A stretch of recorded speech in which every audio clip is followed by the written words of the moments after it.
Are you always trying to save your partner from themselves?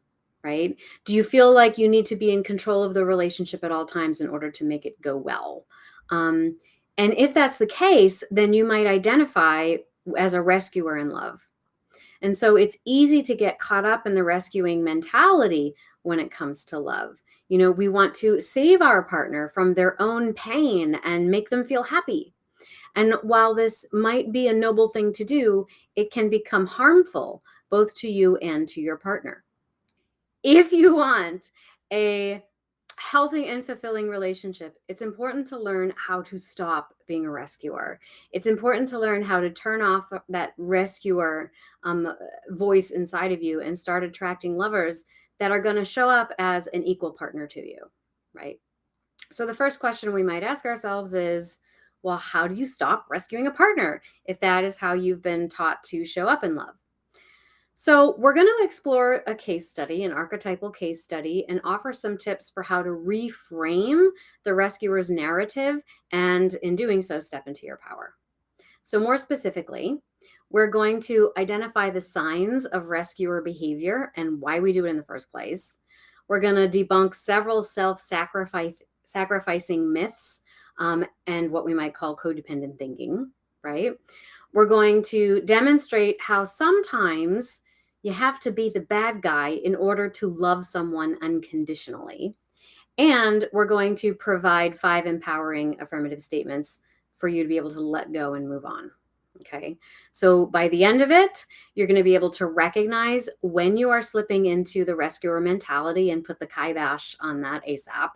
You're going to understand why you are always rescuing your partners. You're going to be able to embrace your inner bad guy and experience the freedom that affords you in loving all parts of yourself. And we're also going to have you walk away with 5 effective affirmative statements for embracing your power and letting go of what does not serve you. So I'd invite you to stick with me until the end of at least this segment. And before we get into it, if you are new to my community, welcome. Okay, so let's dive into it. So I want to start by examining how a rescuer shows up in relationships. Okay. So, of course, we all want to be loved and we want to love someone in return. This is a very natural human desire. And yet, for rescuers, it can actually be one of the most difficult and confusing things to do because we often find ourselves attracting people who are requiring of our help all the time, right? And while this is certainly something that we are drawn to and we are willing to offer, it can be really challenging when it becomes our only role in a relationship. And then we wind up sacrificing our needs and desires to save the other person, right? So rescuers often believe that the behavior of their partner is a reflection of their own value, of their own ability to love them well enough. So in their mind, if a partner messes up, it's because you weren't loving them well enough or you weren't special enough to inspire them to behave better. So it's not their fault, it's yours. Okay. And surprisingly, perhaps paradoxically, this actually gives rescuers a sense of control that they're somewhat terrified to lose, right? Because if it's my fault, that means it's within my control and power to fix it. And it's hard to let go of that because losing influence means losing value. Losing value leads to being unloved, rejected, and ultimately abandoned. However, sometimes what happens is if your failing partner tends to shape up and get with the program, then you might actually lose your attraction to them. And so as the roles in your relationship begin to shift, you may not feel needed anymore. Okay. And although it seems logical that you might be thrilled by that circumstance, it can actually wind up being pretty devastating. And so the more intimate connections that are now possible for you, it starts to feel threatening because that means that you're not the only one in charge anymore. And that can leave you feeling terribly vulnerable. Okay. So there are certain habits that we have that we might qualify as rescuing habits. So that includes smoothing things over when your partner gets drunk and embarrasses themselves. It could translate into translating what your partner really means when they're being rude and abrasive with your friends. Maybe it means staying up all night and burning the midnight oil, trying to help a partner meet a deadline that they procrastinated too long around, right? Um, Making yourself okay with a partner who sleeps around because you know they're just trying to boost their self-esteem, or cleaning up after a partner and managing their schedule, supporting them financially, driving them around, making sure that they get to where they need to be on time. Maybe you slip into playing the role of therapist when your partner throws adult temper tantrums, right? Or maybe you suppress your needs and your wants because you're afraid that they can't handle them, or you would come across as too much or too intense, right? So if you find yourself slipping into this situation, then I think you could probably relate to this story I want to share. And I'm going to call this person Anne. Okay. So let's say that Anne is an anxious open heart, and she's a heterosexual woman in her mid-30s who sees herself as somewhat of a rescuer or a fixer when it comes to her avoidant Rolling Stone partner. And I'm going to call this partner Tom. So Anne wants a committed and intimate relationship while Tom has been open about his painful past with her, he still refuses to make any promises or commitments. And so Anne is convinced that his emotional unavailability or his inability to make a commitment really only indicates an underlying sensitivity and fragility, and that he is still dependent on her for unconditional love in their, let's call it a situationship. Okay. And so she's unable to bear the thought of disappointing him by moving on. And so she agrees in this situation to settle for less than what she really wants and needs, honestly, so that Tom can avoid his own pain. And so she might avoid Tom's judgment of her for leaving him and the guilt that she would bear as a result of it. So let's say that this is the question that Anne shared. I can't cut off all contact with Tom because I know he'll suffer tremendously and I will have failed in my task of caring for him. He has suffered so much. He needs unconditional love more than anything else. And that's more important to me than my own egoic need for him to be my romantic partner. Although cutting all cords is unambiguously what I want and need in this moment and in time, I cannot inflict that hurt upon him. He does not deserve that.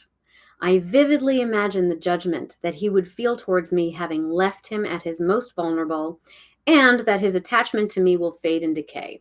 I fear that I will have killed the most beautiful thing I ever had. I feel a desperate urge to fix this and a deep responsibility like a parent to a child.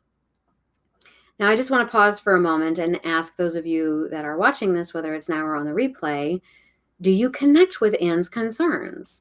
Is Anne's question a mirror for thoughts and feelings that you might have had if you connect with the rescuer identity, right? So just let me know in the comments with a thumbs up emoji or just like a yes, I resonate with that, right? So let's proceed by breaking down Anne's statement a little bit. And I want to identify some of the limiting beliefs or false premises that she's harboring about this relationship as an example of someone who may fall into rescuing habits of thought and behavior. So first, I want to take a look at the limiting beliefs, or sometimes I think of these as false premises that are in operation. Okay. So in Anne's statement, before we talk about limiting beliefs, I want to start with the strengths. And that is including she has several strengths that she's articulating here first, and that is clarity and congruency between her internal wants and needs. She's also expressing a sense of personal agency and esteem. There is considerable insight and generosity towards her partner, and there is an ability to be patient and self-reflective. We also see a capacity for emotional awareness and expressiveness, and I would argue Anne is a bit poetic, right? However, we also see several limiting beliefs or false premises popping up that are pretty common among individuals with insecure attachment that slip into rescuing their partners. So I want to explore those themes and beliefs with a bit of detail. Now, the first one that pops up are paradoxical power dynamics. So, first, according to Anne's statement, on the one hand, she seems to assume quite a bit of power in this relationship. While on the other hand, she also feels helplessly trapped in it, right? So, she basically says, he's going to suffer tremendously if I leave him. I need to fix this. I have an abiding responsibility to him, like a parent to a child. He needs unconditional love, and I'm the only one that can give it to him. Okay. So while there is no doubt that Anne means what she's saying in a quite loving and sincere way, it is also a bit grandiose. Okay. Additionally, in believing that she has this much power and influence over Tom, she's on the other side of that suggesting that he has little agency over himself. And so there's something a bit condescending in that, which serves to keep her in a superior position. And this proves her goodness to herself and to him. And that means that deep down, she may not feel so good about herself if she needs a relationship like this to prove it. Okay. Now, paradoxically, this is the paradoxical part, she also expresses that Tom, even in his vulnerable state, has tremendous power over her. In fact, he has so much power that he has persuaded her to remain trapped in an undefined situationship that she unambiguously wants and needs to leave. There is no doubt about it, right? She says, I vividly imagine his judgment and disappointment towards me. I fear his attachment to me will fade, that I will have killed the most beautiful thing I have ever had. Okay. So, on the one hand, Tom is seen as vulnerable, hapless, and helpless, enough to convince Anne to sacrifice her own needs and desires to stay in an unwanted situation. And yet, she also perceives him as this great, all and powerful judge capable of taking away the most beautiful thing she has ever had. Okay.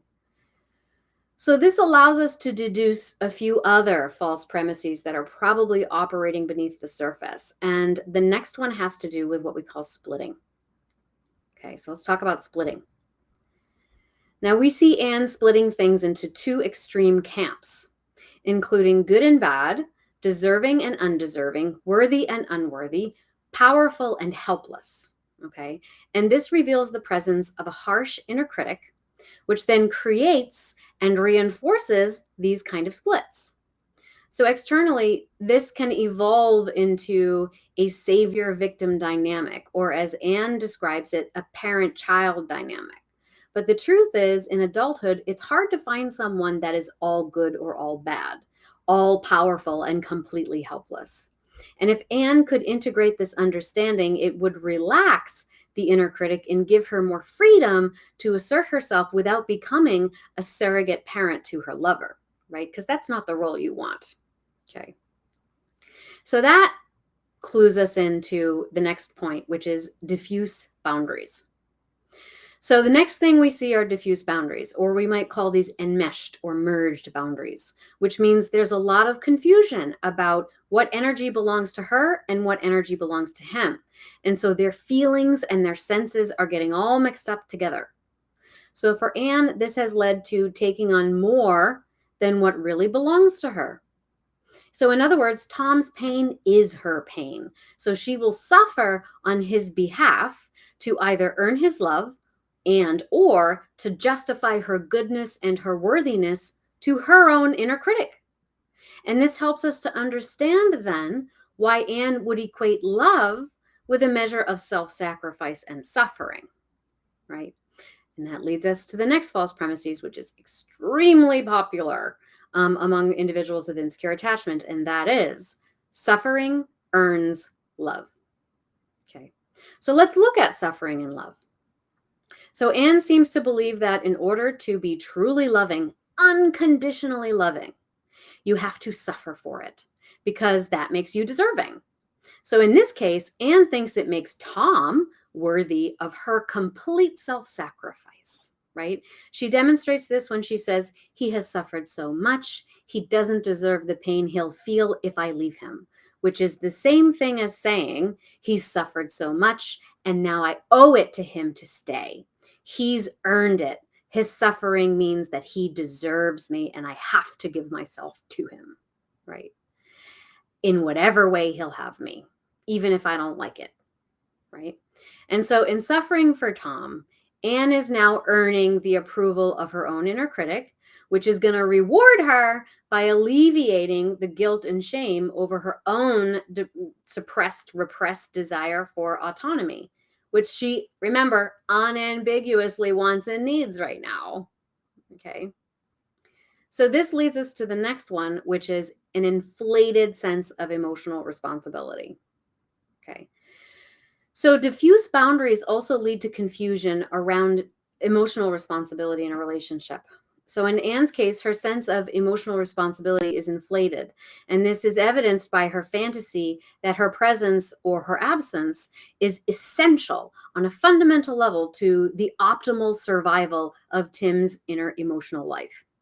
At the same time, her preoccupation with his well being reveals that it is also the source of her own emotional well being, which means that she is both giving Tom too much emotional responsibility for her own happiness, while at the same time taking away his emotional responsibility to himself, which is actually an illustration of an enmeshed codependent dynamic. And in many circles, this would be considered enabling. Okay. And why do we do that? Well, often because there's an underlying need to be special. So let's talk about this need to be special. Okay. So we see this need to be special, and many insecure partners will remain in a situation they don't really like because on some level their partner has managed to make them feel needed and special, even if their personal needs are actually not being met. So Tom's willingness to confide in Anne, contrasted with his more avoidant tendencies to not really commit to her, are likely to be what makes Anne feel empowered and singular in his life. And so this helps to offset the pain she feels in the face of his rejection on a romantic level. Oh, well, he won't commit to me romantically, but he still needs me. And I know because he confides in me and only me. And that makes me special, which means I must still have some power and control over this. And it's enough hope to keep me hanging on indefinitely. Right. When we do this, we are also demonstrating a significant fear of growth. You might also call it a fear of success or a fear of stepping into our own power. Okay, so let's talk about this in terms of a fear of growth. So lastly, it's often that when we are standing at the threshold of change that all of our fears come bubbling to the surface. And it's important to recognize that amidst all these other dynamics going on, we still get the sense that in this case, Anne is teeter-tottering right on the edge of growth and expansion in her life. She says, "Cutting all cords is unambiguously what I want and need at this moment in time." Now, first of all, it is a really good thing that Anne knows what she wants and needs. Not only that, but she wants and needs the same thing. There is no inner conflict here around that. So this actually suggests that there is a good measure of congruency in her inner life. She is tapped into her own spirit, and she even knows what that spirit has to say. But she is still using Tom's perceived dependency upon her as a reason not to listen, okay, or to take action on it. So this makes me think that Anne's ego is really preoccupied with attachment concerns and threats right now. It is in profound operation. But it is a sign that it is the last holdout to Anne really stepping into her power and into life's opportunities with true receptivity. And if I had to guess, I would say that Anne is going to get over this hump in about 6 months to a year. That would be my guess. I would argue maybe even faster if she can do a focus wheel like the one we're going to do next, and adopt the reframing statements that we are going to come up with. Okay. So in the next part of this 2-part video series, we're going to talk more about transitioning from these false premises to a more positive statement of affirmation. And we're going to use a focus wheel to help us do that, more or less. And so this is an exercise that I look forward to sharing with you as we try to open up the possibilities for rescuers in love. And if you have liked this segment so far, I would love it if you would give me a like or a thumbs up or a comment to let me know. I always look at people's comments and feedback when I come up with ideas for future videos. So thank you for joining me, and be sure to stay tuned for the next segment.